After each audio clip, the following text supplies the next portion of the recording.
Hello friends, welcome to my channel. இன்னைக்கு நம்ம வீடியோவில் தேங்காயில் ஒரு அருமையான சைட் டிஷ் ரெசிபி செய்கிறது எப்படின்னு பார்க்கலாங்க. இது சாதத்தோட சாப்பிட்றக்கும், இட்லி தோசை கூட சாப்பிட்றக்கும் அருமையாக இருக்கும். நம்ம எப்பயும் சாப்பிட்ற சைட் டிஷ்லேருந்து ரொம்ப டிஃப்ரெண்ட்டாக டேஸ்ட் அட்டகாசமாக இருக்குங்க. டக்குன்னு 20 நிமிஷத்தில் செஞ்சிடலாம். வாங்க எப்படி பண்ணுறதுன்னு பார்க்கலாம். இன்றைக்கி ஒரு மூடி அளவுக்கு தேங்காய் எடுத்துருக்குறேங்க. இந்த தேங்காய் வந்து நல்லா சின்ன சின்ன பீசஸாக கட் பண்ணி எடுத்துக்கலாம்.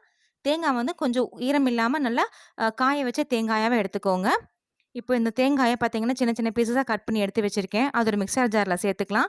நீங்க மிக்ஸர் ஜார்ல சேர்த்து பொடிச்சும் எடுத்துக்கலாம். இல்ல தேங்காய நீங்க துருவியும் எடுத்துக்கலாம். நான் மிக்ஸர் ஜார்ல சேர்த்து கொரகொரப்பா பொடிச்சு எடுத்துக்க போறேன். தண்ணி எதுவும் சேர்க்காம நான் கொரகொரன்னு பொடிச்சு எடுத்துக்கலாங்க. பாருங்க, இந்த மாரி நல்லா கொரகொரப்பா பொடிச்சு எடுத்துக்கணும்.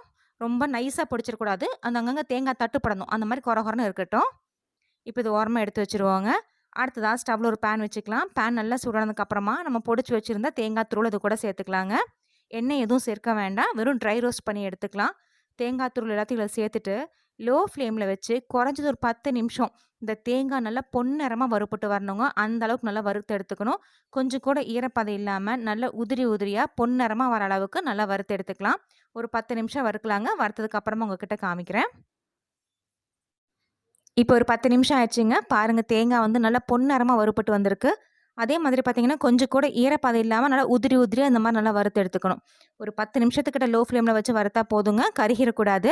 இப்போ இது ஒரு பிளேட்ல மாத்தி ஆற வச்சு எடுத்துக்கலாம். அடுத்ததா அதே பேன்ல 1 டீஸ்பூன் அளவுக்கு எண்ணெய் சேர்த்துக்கலாங்க. நீங்க நல்லெண்ணெய் இல்ல கடலெண்ணெய் எது வேணா சேர்த்துக்கலாம். நான் இன்னைக்கு கடலெண்ணெய் சேர்த்துருக்கிறேன். எண்ணெய் சூடானதுக்கு அப்புறமா அதில ஒரு 10 வரமிளகாய் சேர்த்துக்கலாங்க. மிளகாய் உங்க காரத்துக்கு தகுந்த அளவுக்கு சேர்த்துக்கோங்க. காரம் கொஞ்சம் சுருக்குன்னு இருந்தா சாப்பிடறதுக்கு நல்லா சுவையா இருக்கும். இந்த மிளகாய் ஒரு 2 நிமிஷம் நல்லா வறுபட்டு வரணும். அந்த எண்ணெயில நல்லா வறுத்து எடுத்துக்கலாம். மிளகாய் லைட்டா அப்படியே உப்பி வர டைம்ல இது கூட 1 டேபிள் ஸ்பூன் அளவுக்கு வரமல்லி சேர்த்துக்கலாங்க. நான் எடுத்திருக்கிற இந்த 1 மூடி தேங்காய்க்கு இந்த 1 டேபிள் ஸ்பூன் அளவுக்கு வரமல்லி சேர்த்துனா போதும். நீங்க முழு தேங்காய் அப்படியே எடுக்கிற மாரி இருந்தா 2 டேபிள் ஸ்பூன் அளவுக்கு வரமல்லி சேர்த்துக்கோங்க. இந்த வரமல்லியோட பச்சை வாசனை போற அளவுக்கு ஒரு 2 நிமிஷம் நல்லா வறுத்து எடுத்துக்கலாம். இதெல்லாம் வறுக்கும்போது ஃப்ளேம் லோல வச்சே வறுத்துக்கோங்க. வரமல்லி லைட்டா வறுபட்ட வர சமயத்துல இது கூட 1 டீஸ்பூன் அளவுக்கு சீரகம் சேர்த்துக்கலாம். சீரகமும் சேர்த்து 2 நிமிஷத்துக்கிட்ட அந்த சீரகத்தோட பச்சை மணம் போய் நல்லா வறுபட்ட மணம் வர அளவுக்கு வறுத்து எடுத்துக்கலாங்க. இப்ப சீரகமும் நல்லா வறுபட்டு வந்துருச்சு. அடுத்ததா இது கூட 2 டேபிள் ஸ்பூன் அளவுக்கு பொட்டுக்கடலை சேர்த்துக்கலாங்க. பொட்டுக்கடலை சேர்த்துட்டு இதையும் 2 நிமிஷத்துக்கிட்ட அந்த பொட்டுக்கடலை பச்சை மணம் போய் நல்லா வறுபட்ட மணம் வரணும். அதே மாரி லைட்டா செவந்து வரணும். அந்த அளவுக்கு நல்லா வறுத்து எடுத்துக்கலாம். வறுக்கும்போது ஃப்ளேம் நல்லா லோல வச்சுட்டே வறுத்து எடுத்துக்கலாங்க. ஒரு 2 நிமிஷம் கழிச்சு பாருங்க, பொட்டுக்கடலை லைட்டா செவந்து நல்லா வறுபட்ட மணம் வருது. இந்த மாரி நல்லா வறுத்து எடுத்ததுக்கு அப்புறமா, இது கூட 1 டேபிள் ஸ்பூன் அளவுக்கு கருப்பு எள் சேர்த்துக்கிறேங்க. நீங்க கருப்பு எள்ளுக்கு பதிலா வெள்ளை எள்ளும் சேர்த்துக்கலாம். 1 டேபிள் ஸ்பூன்லேருந்து 1 1/2 டேபிள் ஸ்பூன் அளவுக்கு சேர்த்துக்கலாம். சேர்த்துட்டு நல்லா வறுத்து எடுத்துக்கலாங்க. இந்த எள்ளு நல்லா படபடன்னு பொரியணும். அதே மாரி நல்லா வறுபட்ட மணம் வரணும். அந்த அளவுக்கு நல்லா வறுத்து எடுத்துக்கலாம். ஒரு 2லேருந்து 3 நிமிஷம் நல்லா வறுத்தோம்னா போதும். ஏன்னா ஆல்ரெடி பேன் நல்லா சூடா இருக்கும். அதனால ஒரு 2லேருந்து 3 நிமிஷம் நல்லா வறுத்ததுக்கு அப்புறமா எள்ளு பொரிய ஆரம்பிக்கிற டைம்ல, இது கூட சின்ன நெல்லிக்காய் அளவுக்கு புளி சேர்த்துக்கலாங்க. ரொம்ப அதிகமா வேண்டாம். சின்ன நெல்லிக்காய் அளவுக்கு புளி சேர்த்துட்டு, ஒரு 2 நிமிஷம் மட்டும் இந்த பேனோட சூடுல அப்படியே நல்லா பெரட்டி எடுத்துக்கலாங்க. நல்லா பெரட்டி எடுத்ததுக்கு அப்புறமா ஃப்ளேம் ஆஃப் பண்ணிட்டு, இது கொஞ்சம் கூட சூடு இல்லாம நல்லா ஆற வச்சு எடுத்துக்கலாம். அடுத்ததா ஒரு ட்ரையான மிக்ஸர் ஜார் எடுத்துருக்கிறேங்க. மிக்ஸர் ஜார் கொஞ்சம் கூட ஈரம் இருக்கக்கூடாது. நல்லா ட்ரையான மிக்ஸர் ஜார்ல நம்ம ஏற்கனவே வறுத்து வச்சிருந்த பொட்டுக்கடலை, வரமல்லி, சீரகம், மிளகாய் இது எல்லாத்தையும் சேர்த்துக்கலாம். சேர்த்துட்டு இது பல்ஸ் மோட்ல கொரகொரப்பா பொடிச்சு எடுத்துக்கணுங்க. ரொம்ப நைஸா பொடிச்சிடக்கூடாது. பல்ஸ் மோட்ல 2 டைம் அடிச்சு எடுத்தோம்னா போதும். நல்லா கொரகொரன்னு பொடிச்சு வரும். அந்த அளவுக்கு பொடிச்சு எடுத்துக்கலாம்.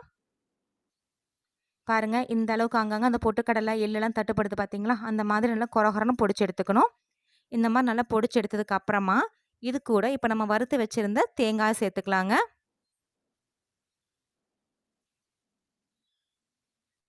விருப்பப்பட்டா நீங்க 2 பிஞ்ச் அளவுக்கு பெருங்காயத்தூள் கூட சேர்த்துக்கலாங்க இந்த டைம்ல. பெருங்காயத்தூள் சேர்க்கிறது கம்ப்ளீட்டா ஆப்ஷனல் தான். நான் சேர்க்கல. நீங்க விருப்பப்பட்டா கொஞ்சம் சேர்த்துக்கோங்க. இந்த தேங்காய் சேர்த்துனதுக்கு அப்புறமா, இது கூட ஒரு 4 பல்லு பூண்டு, பெரிய பல்லு பூண்டா ஒரு 4 பல்லு பூண்டு, சின்ன பல் பூண்டு இருந்தா ஒரு 5லேருந்து 6 பல் பூண்டு சேர்த்துக்கோங்க. தோலோட அப்படியே சேர்த்துக்கலாம்.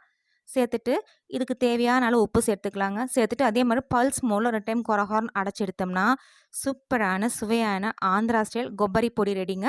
இது சுட சுட சாதத்தோட நெய்யும் நல்லெண்ணெய் விட்டு சாப்பிட்டாலும் டேஸ்ட் சூப்பரா இருக்குங்க.